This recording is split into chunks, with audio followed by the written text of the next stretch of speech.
여러분, AI가 우리 일자리를 바꾼다. 이 말 정말 귀에 딱지가 앉을 정도로 많이 듣죠? 근데 그게 대체 무슨 뜻이고, 그래서 우리는 뭘 준비해야 하는 걸까요? 오늘 바로 그 이야기를 좀 해볼까 해요.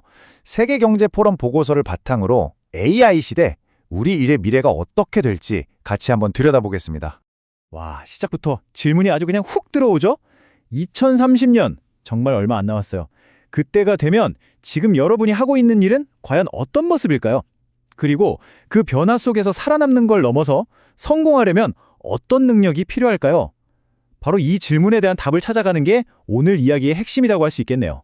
자, 그럼 먼저 시대가 요구하는 새로운 필수 기술이라는 게 대체 뭔지부터 확실하게 알아봐야겠죠? 예전에 중요했던 거랑은 뭐랄까 게임의 룰이 아예 바뀌고 있거든요. 보고서에서 가장 중요하게 말하는 게 바로 이거예요. 미래 핵심 디지털 역량.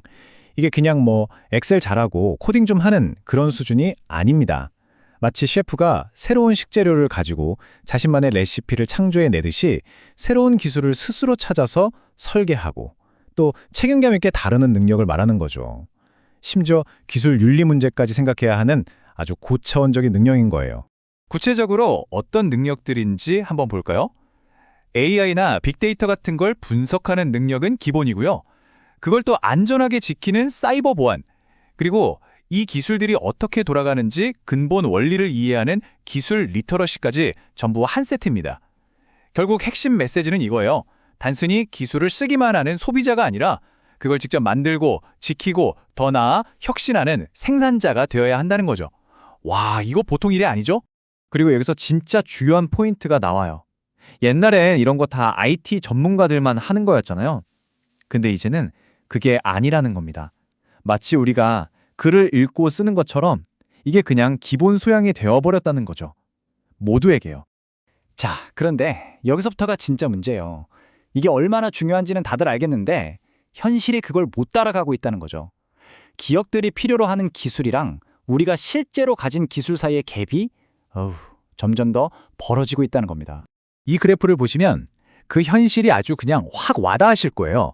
자, 왼쪽에 높은 막대 보이시죠? 이게 뭐냐면 경영진들 생각이에요. 68%나 되는 사람들이 앞으로 디지털 기술 진짜 중요해 라고 말하고 있는 거죠. 그런데 오른쪽 막대 좀 보세요. 너무 낮죠? 실제로 이런 기술을 가진 사람은 고작 20%밖에 안 된다는 거예요. 바로 이 어마어마한 갭, 이게 지금 기업들이 머리를 싸매고 있는 가장 큰 고민거리인 겁니다. 이 갭이 현실에 어떤 영향을 미칠까요? 당연하죠. 기업들은 말 그대로 인재 전쟁을 벌이고 있어요. 한 명이라도 더 데려오려고요. 우리 같은 개인들은 어때요? 뒤처지면 안 되니까 너도 나도 새로운 걸 배우려는 학습 열풍에 뛰어들고 있는 거고요. 아주 간단한 경제 원리잖아요. 찾는 사람은 많은데 할 줄 아는 사람은 적으니까 당연히 몸값이 올라가겠죠. 이게 바로 임금 프리미엄이라는 현상으로 나타나는 겁니다. 똑같은 일을 해도 이 핵심 기술을 가졌냐 않냐에 따라서 월급 봉투 두께가 달라지는 세상이 이미 시작됐다는 거예요. 자, 그럼 이런 생각도 들죠. 아니, 다들 이렇게 필요하다고 난린데 왜 인재가 이렇게 부족한 걸까요? 왜 제대로 키워내질 못하는 걸까요? 알고 보면 이게 그냥 개인의 노력 부족 문제가 아니에요. 훨씬 더 구조적이고 시스템적인 문제가 깔려 있습니다. 보고서에서는 크게 세 가지를 꼬집고 있어요. 첫 번째는 제대로 된 표준이 없다는 거예요. 국가에서 이런 게 핵심 역량이다 하고 딱 정해준 게 없으니까 기업들이 그냥 저마다 우리에겐 이게 중요해 하고 따로 노는 거죠. 두 번째는 학교가 이 속도를 전혀 못 따라가고 있어요. 심지어 선생님들조차도 뭘 어떻게 가르쳐야 할지 막막해하는 경우가 절반이 넘는데요.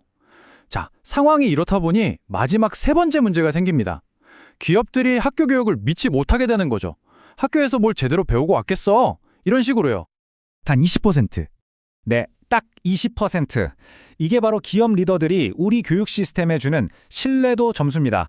5명 중에 딱 1명만 우리 학교가 AI나 데이터 기술을 제대로 가르치고 있다고 믿는다는 거예요. 와, 이건 정말 충격적이죠. 산업계랑 교육계 사이에 얼마나 깊은 불신의 골이 파있는지를 보여주는 숫자입니다. 자, 근데 여기서 이야기가 아주 재미있게 흘러가요. 지금까지는 AI가 우리한테 자꾸 뭘 요구하고 숙제를 내주는 약간 문제의 원인처럼 보였잖아요. 근데 여기서 진짜 생각지도 못한 반전이 있습니다. 바로 그 AI가 이 모든 문제의 해결사가 될 수도 있다는 거예요. 이게 무슨 말이냐고요? 이게 바로 AI의 역설이라는 건데요. 자, 한쪽에서는 AI가 기존의 일자리를 막 자동화시키고 너네 이런 기술 없으면 안 돼 하면서 우리를 압박하는 도전, 과제처럼 보이죠. 그런데 바로 그 AI가 다른 쪽에서는 뭘 하냐면요.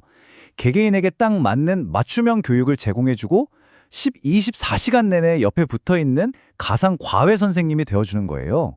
부족한 인력을 엄청난 속도로 키워낼 수 있는 기회를 주는 거죠.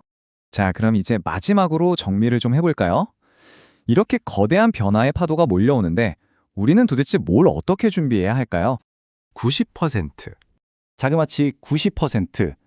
2032년. 그러니까 진짜 얼마 안 남았죠.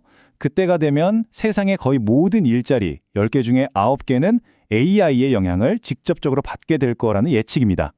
이건 이제 뭐 IT 전문가 이런 일부 사람들만의 이야기가 아니에요. 그냥 우리 모두의 이야기가 된다는 겁니다. 피할 수가 없어요. 근데 여기서 정말 중요한 게 있어요. 오해하면 안 되는 게 AI가 우리 일자리를 그냥 싹 다 없애버린다.